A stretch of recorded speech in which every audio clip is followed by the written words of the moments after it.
It lives at the bottom of my stairs. I stand at the top of my stairs, socked toes scurrying into the carpet as one hand squeezes the door handle and the other hovers over the light switch, trying to decide if it's safe to turn the lights out. It's nearly 7 at night. I have about an hour before sundown, but it's just dim enough in the stairwell to make me doubt if that really matters. I stare down at the welcome mat, and though I see nothing, I know the thing that lives at the bottom of my stairs is watching me too. I know its gauzy white eyes never blink, and that its teeth thin and too long for its mouth, extending far past its leathery lips, cannot smile. But I feel as if it's grinning at me. I know it's gaunt. Lanky limbs are curled and crouched around its small body, waiting to lunge the second the light is out. I know it isn't real. If it was real, I would be able to see it. But even as I remind myself of this, I leave the light on. You see, I made him up, the creature that lives at the bottom of my stairs. I've always had an active imagination. Many children create monsters or imaginary friends with rules. A man who runs beside a car, but can only run in the shadow of the vehicle. A ghost who befriends you, but is invisible to anyone older than you.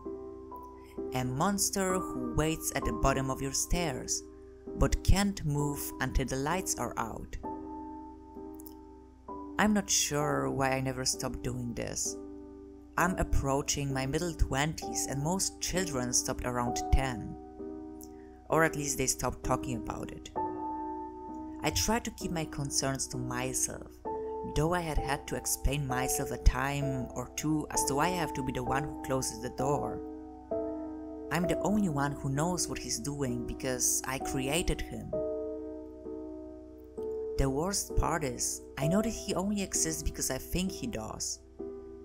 There have been weeks or months where I can go up the stairs to my apartment and not feel his eyes on my back, his claw-like fingers waiting to rip into me. All it takes is a stray thought, and he's there again. There have been times where I was too slow to close my door after I turned the lights out.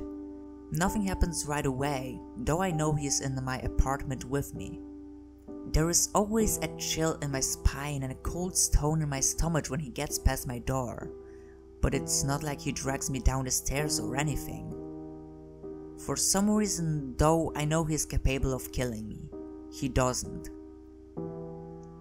Even when I succeed, sometimes there is this dull thudding noise that starts at 2 AM and continues until sunrise.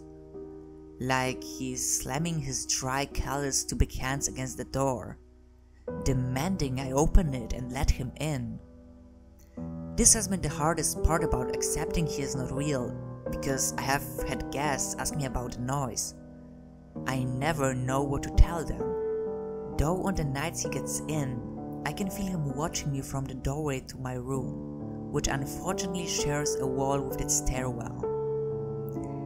He sits in the same spot all night, breath wheezing out his squished bat-like nose, body twitching and contorting as he runs his clawed fingers over his face in anticipation. Though I will never claim to have actually seen him, I will say I feel as if a trick of the light or a stray shadow have sometimes looked as if they were trying to reveal him to me. My biggest worry is I think he's getting closer with each time I fail. He started right outside my doorway, but he was a mere 3 feet away from me the last time. I can't really tell because he isn't real and because I can't see him, but I think he's getting more worked up. I don't know what he's so excited about, but I can guess it will happen when he has made his way to sit at the foot of my bed. I think he's getting faster. I have been failing more often than not to keep him out. It won't be long now before he reaches his goal, whatever the goal is. Maybe it's to torment me and feed off my fear of what he'll do next. If that's his goal, he's succeeding. It's killing me. I can't sleep knowing he's there. I know he's never attacked me in the past, but I'm always scared that tonight will be the night he decides that enough is enough and goes for it. My lack of sleep is hurting my job. My paranoia is ruining my relationships. All I do is sit at home and hide away from the creature I don't know how to stop. I am sick of it.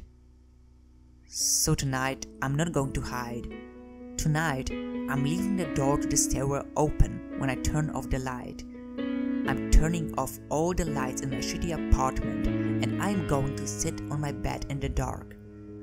Tonight, when his twisted body lunges and lurches its way into my room, I'm not going to pretend I don't see him. I'm not going to pretend that just because I made him up, that means he's not real. I'm going to look him in those disgusting cloudy eyes and accept my fate. I'm tired of waiting.